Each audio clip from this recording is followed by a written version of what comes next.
Advanced Studies Issues show has the pleasure to invite today Professor Litt from Stanford to our program. Welcome, Professor Litt. Obrigada for the privilege of coming and visiting with you today. It's a great pleasure for me to be here and to share with you some of the experiences of the Center for Advanced Study in the Behavioral Sciences at Stanford, and I really congratulate you on what you're beginning here and hope that we can have an ongoing dialogue that will be mutually beneficial. Thank you, Professor Litt. Professor Litt is a pediatrician, and she was in charge also of the Center for Advanced Studies in Behavioral Sciences at Stanford. And Professor Litt is now here to share with us a bit of her experience as the head of the center and also to share her experience in general terms. So I would like to start asking you about the experience of the center.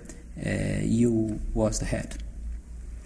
Well, first, let me tell you that I first came to the center more than 25 years ago to spend my sabbatical year. I was a young associate professor at Stanford in the Department of Pediatrics and had become very interested in health behavior. And it was a real privilege and pleasure for me to be able to spend a year as a fellow at the center. And I would say that in retrospect, it was probably the most interesting and productive year that I've had. And it was for that reason that when I was asked if I would take on the directorship at the center for a finite period of time while a national search was going on for a permanent director, I was very happy to have the opportunity to give back because of that wonderful year. So that you experienced the center first as a research fellow, yes, and then exactly. as the head of the center. Exactly. And what do you consider the most important features of the center as it was and as it is? Well, I think the first thing I learned is that it's very different to be in the front office versus in a study where one has only one's research to focus on.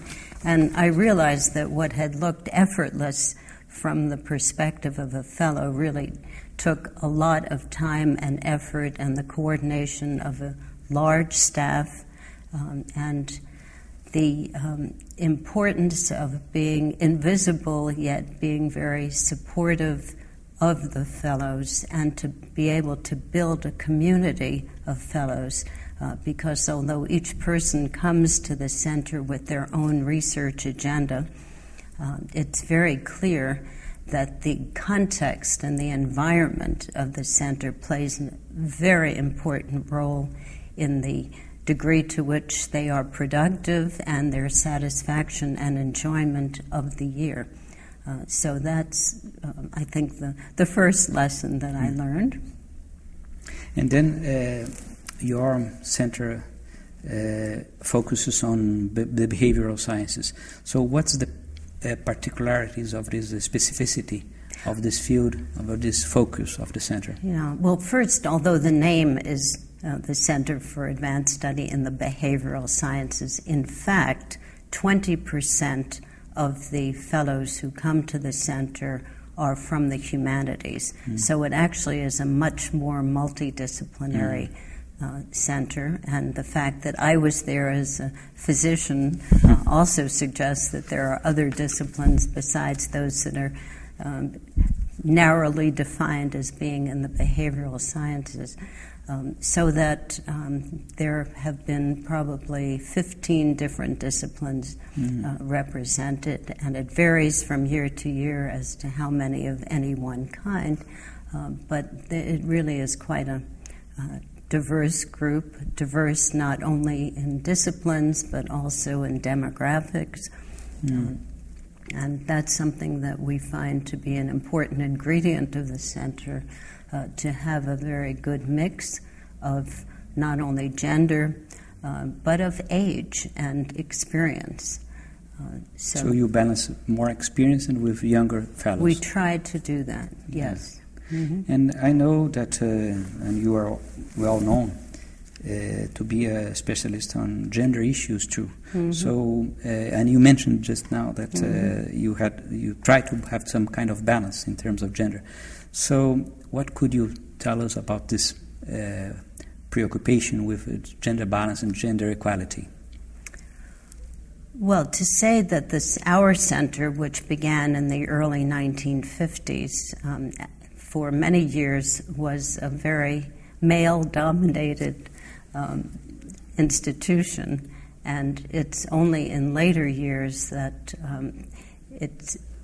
the center has really been made a welcoming place to people of both genders. And I think just like in life, it's important that there be a balance, and I think that each gender brings something important to the table.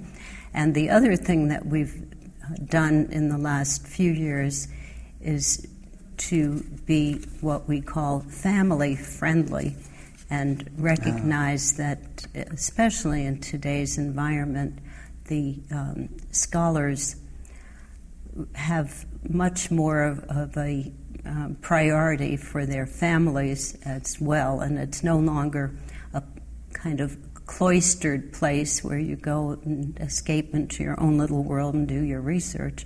The realities are that you usually have a spouse or a partner at home who also has a career, and of course often children. So we've tried now to accommodate the partners and spouses of our fellows if we have space, and if they're academics as well, even if they're not fellows, to give them space and a study so that they can do their work as well. So that you can provide also for some kind of support for the families and even for the kids, I suppose. Yes, exactly.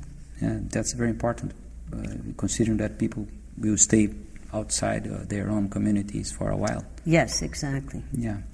And then what's one of the main purposes of our Center for Advanced Studies here, just starting now, is to have some kind of international world-class status for our university. Of course, it's not the same. There is no such a need in Stanford specifically because you are at the top anyway. But what would you consider